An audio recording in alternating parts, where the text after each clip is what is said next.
Thank you, Madam Deputy Speaker. Well, I thank the Home Secretary for advance sight of the statement.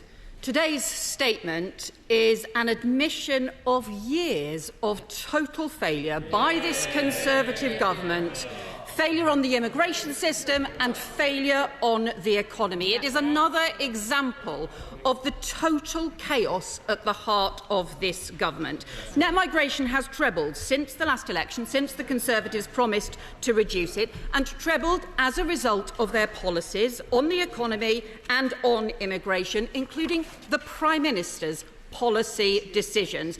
In a chaotic panic, the Prime Minister now opposes the policies that he introduced and thinks that their own decisions are a problem. But who does the Home Secretary think has been in charge for the last 13 years? More chaos, more veering all over the place. Net migration should come down. Labour has called for an end to the 20% unfair discount, for increased salary thresholds to prevent. We have called for an end to the 20% unfair discount, also for increased salary thresholds to prevent exploitation and include advice from a strengthened Migration Advisory Committee, and most of all, we've called for a proper plan with clear links between the immigration system and training and the economy, workforce plans, none of which are included in the statement today because they have no grip, no proper plan. This is a chaotic approach. Immigration is important for Britain, and rightly we have helped Ukraine and Hong Kong. We benefit from international talent and students. But that is why the immigration system needs to be controlled and managed so that it is fair and effective, and also why net migration should come down from these record levels. But there needs to be a proper plan.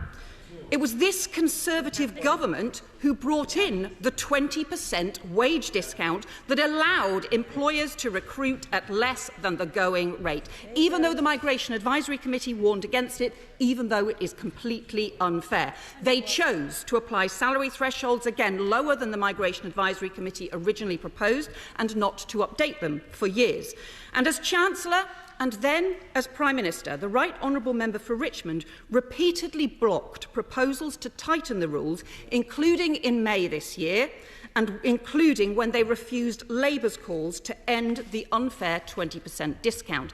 And they repeatedly failed to listen to warnings about the failure to train or pay properly here in the UK. 12 months ago, I warned that work visas had substantially increased as a result of major skills shortages in the UK, and the Conservatives were not taking any serious action to address those skills shortages. The Leader of the Opposition 12 months ago warned the immigration system should be linked to new requirements to train up workers here at home. But the Conservatives did nothing, and unbelievably they are still doing nothing. Nothing in this statement about training requirements or workforce plans.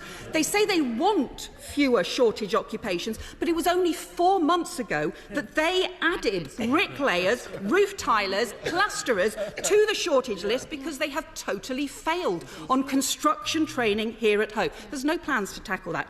Engineering apprenticeships have halved since 2018. Well, no wonder engineering visas have gone up. Again, nothing to tackle those failures. And social care visas have gone up from 3,500 a year to over 100,000 a year because they have failed for years to heed warnings about recruitment and retention in social care, and they halved the budget for social care workforce recruitment and support back in the spring, and they are still not listening, still refusing to adopt Labour's plan for a proper workforce strategy for social care, including professional standards and a fair pay agreement. They're failing to tackle the delays in the asylum system that have also pushed the net migration figures up, failing to tackle NHS waiting lists that are preventing the long-term sick going back to work. And the Prime Minister is just crashing around all over the place, reversing policies that he introduced, criticising policies he defended 6 months ago, and introducing new immigration policies without any of the economic policies to match. The previous Prime Minister was accused of being a shopping trolley, veering around from one side to the other. The current Prime Minister is clearly veering, but he certainly isn't steering. He's just climbed into someone else's shopping trolley, and he's being pushed pushed around all over the place.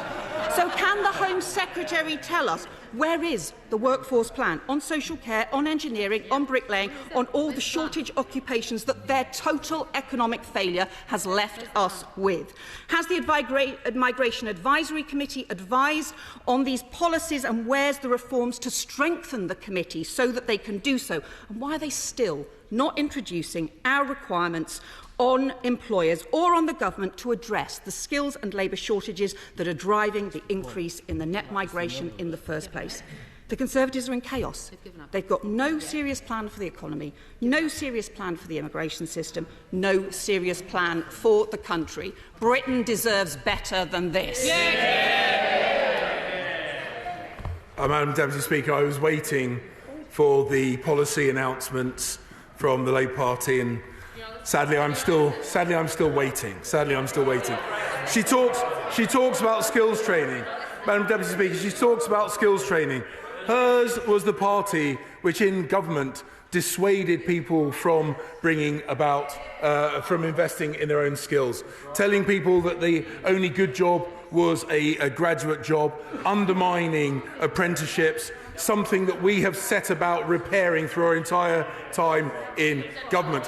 Hers was the party that in government failed to put transitional measures in place when the EU expanded, importing significant numbers of people in the construction industry, which meant there was a disincentive for investing in people and technology and productivity, a situation which she now decries. She fails to make reference to the £7 billion employment package that was announced in the spring budget that will help 1.1 million people get back into work and stay in work. Madam Deputy Speaker, when I was at the dispatch box in the days after my appointment, I said that Labour had a plan for migration.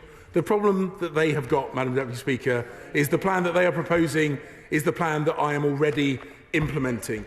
Working with my right honourable friend, the Immigration Minister, since the day I was appointed, we have put forward the most substantial package of legal migration reforms the country has ever seen. And their great idea is already being put in place by this great government.